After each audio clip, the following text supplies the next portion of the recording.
सुजानपुर भाजपा मंडल की बैठक सुजानपुर मंडल अध्यक्ष की अध्यक्षता में आयोजित की गई। बैठक में विशेष तौर पर पूर्व विधायक राजेंद्र राणा विशेष रूप से उपस्थित रहे। मीडिया को संबोधित करते हुए उन्होंने कहा कि सुजानपुर में भाजपा मजबूत एवं संगठित है, जिसका परिणाम नगर परिषद में भाजपा समर्थित अध्यक्ष का कब्जा होना है। उन्होंने कहा कि प्रदेश में भाजपा बहुमत में नहीं थी, उसके बावजूद बीजेपी जीत दर्ज करने में कामयाब हुई और दूसरी तरफ कांग्रेस बहुमत में होने के बावजूद और उसके साथ साथ विधायक का मत होने के बावजूद चुनाव हार गए। पूर्व विधायक ने कहा कि सुजानपुर में आने वाले दिनों में पार्टी द्वारा जो भी घोषित कार्यक्रम दिए गए हैं सभी आयोजित होंगे और कहा कि पार्टी विरोधी कार्य करने वाले एवं पार्टी के घोषित उम्मीदवारों के सामने कांग्रेस का उम्मीदवार बनने वाले तमाम लोगों पर कार्रवाई जरूर होगी। सबकी सहमति के साथ ऐसे लोगों को पार्टी से बाहर का रास्ता दिखाया जाएगा। वहीं पूर्व विधायक राजेंद्र राणा ने मुख्यमंत्री पर जमकर हमला बोला और कहा कि यह सरकार गलत मुहूर्त और गलत व्यक्तियों के साथ बनी है, इसलिए इस सरकार के साथ ऐसा हो रहा है। सरकार के पहले वर्ष भयंकर आपदा आई, लोगों को भारी नुकसान हुआ। वहीं इस बार की आपदा में जान और माल दोनों का नुकसान हुआ है। सरकार से अपील है कि वे लोगों को सुरक्षित स्थान पर पहुंचाने का कार्य करें और जो लोग लापता हैं उन्हें ढूंढने का युद्ध स्तर पर कार्य करें। उन्होंने प्रदेश के मुख्यमंत्री पर आरोप लगाते हुए कहा कि प्रदेश के साथ साथ पूरे देश में अगर कोई सबसे ज्यादा झूठ बोलने वाला मुख्यमंत्री है तो वो सुखविंदर सिंह सुक्खू है।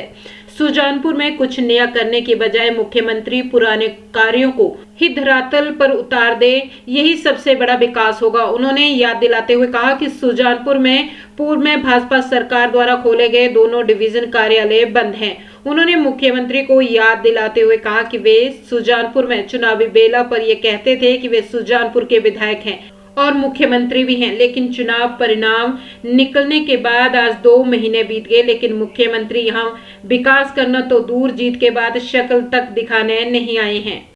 कांग्रेस पार्टी अभी बाई इलेक्शन में जीती है, तब से यहाँ की जो पार्टी के पदाधिकारी हैं और यहाँ की पार्टी जो है लगता है कि तानाशाह बन गई है।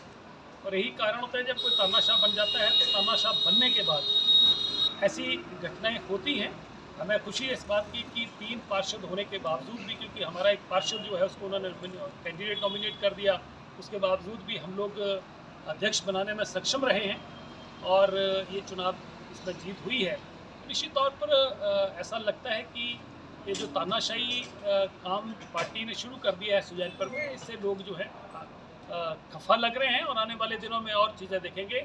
और ऐसा लग रहा है कि सुजानपुर में एक उद्योग जो है वो ट्रांसफर माफिया जो है वो सक्रिय हो गया। भारी तादाद में कर्मचारियों को जो है वो उठा के बाहर फेंका जा रहा है। जो कपल केसेस हैं, हस्बैंड वाइफ ही नौकरी करते हैं, छोटे छोटे बच्चे भी हैं, उनको भी उठा के किसी को चंबा, किसी को किन्नौर, किसी को सिरमौर जो है फेंका जा रहा है।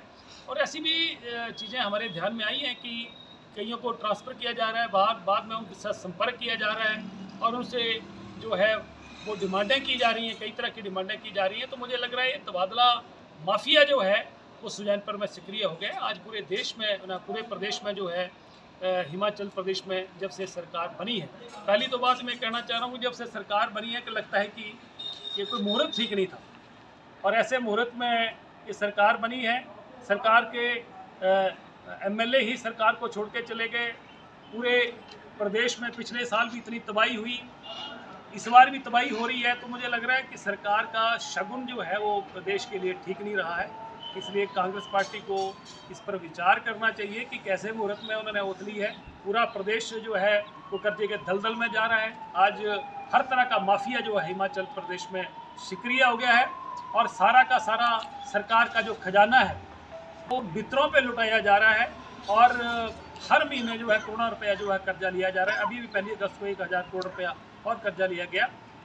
एक इस सरकार ने रिकॉर्ड कायम किए हैं, एक रिकॉर्ड जो स्थापित किए हैं तो कर्जा लेने में किए हैं, वो भी अपने लोगों पर, अपने मित्रों पर जो है वो पैसा लुटाया जा रहा है और प्रदेश को जो है कर्जे के दलदल में डुबोया जा रहा है।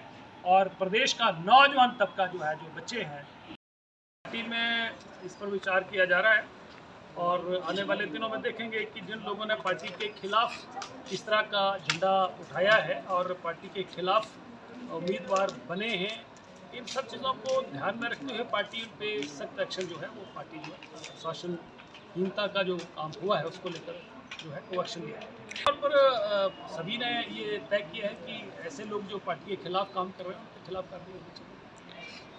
5 मार्च को पिछले साल 2023 होली फेस्टिवल मुख्यमंत्री आए थे और उसमें मैंने कुछ डिमांडें रखी थी और घोषणाएं करी थी कि यहाँ पर जो है वो टौणी देवी में डिग्री कॉलेज खोला जाएगा, सुजानपुर में बस अड्डा बनाया जाएगा, सुजानपुर में पीजी की क्लासेस इकोनॉमिक्स की और इंग्लिश की क्लासेस शुरू की जाएंगी और इसके अलावा जो 2 डिवीज़न, एक आईपीएच का जल शक्ति विभाग का और एक इलेक्ट्रिकल डिवीज़न जो है बंद कर दिए थे, डी नोटिफाई कर दिए, उनको दोबारा से नोटिफाई कर दिया जाएगा। ये सारे के सारे काम डिग्री कॉलेज की नोटिफिकेशन हुई है और सिविल हॉस्पिटल जो है 50 से 100 बेडेड करने की नोटिफिकेशन हुई है, ज़मीन पे काम नहीं हुआ है। और मुख्यमंत्री जो आप कह रहे हैं कि 2 महीने पहले जो चुनावों में आए, हर तरह की मैं ही विधायक हूँगा, मैं ही आपके काम करूँगा। मैं इस बात को खुले मन से कहता हूँ कि हिंदुस्तान में जितने मुख्यमंत्री आज तक हुए हैं, पूरे प्रदेशों में सबसे झूठ बोलने वाले मुख्यमंत्री कोई हुआ है तो सुखविंदर सिंह सुक्खू हुए हैं। झूठ पे झूठ बोलते हैं, हर आदमी को लारा लगाते हैं, नौजवानों को लारे, महिलाओं को लारे, झूठ ही बोल रहे हैं। इसलिए झूठ की काठ की हंडी बार बार नहीं चढ़ती है।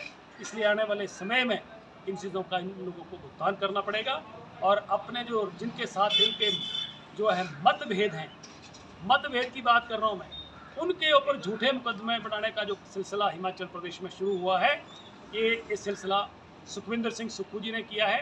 तो मुझे लगता है कि जैसा करोगे वैसा भरोगे, जैसा बर्तन डालोगे वैसा बर्तन मिलेगा। इसलिए हिमाचल प्रदेश एक पीसफुल स्टेट है। इस पीसफुल स्टेट में इस तरह के झूठे मुकदमे बनाने, जो आपके जिनके साथ आपके जो है मतभेद रहे हैं, उनके कारोबार बंद करा देने, विभागों को उनके ऊपर रेड करा देनी, ये सिलसिला जो है सुक्खू जी ने शुरू किया है। और आने वाले समय के लिए जैसा करोगे वैसा भरोगे, तो ये सिलसिला जो शुरू उन्होंने किया है मुझे लगता है ठीक नहीं है। हिमाचल प्रदेश के पीसफुल स्टेट को इन्होंने खराब करने की कोशिश करी है और मुझे लगता है कि इनको कोई शांति हवन करवाना चाहिए, पंडितों से मिलकर कोई जो हिमाचल प्रदेश का कल्याण हो।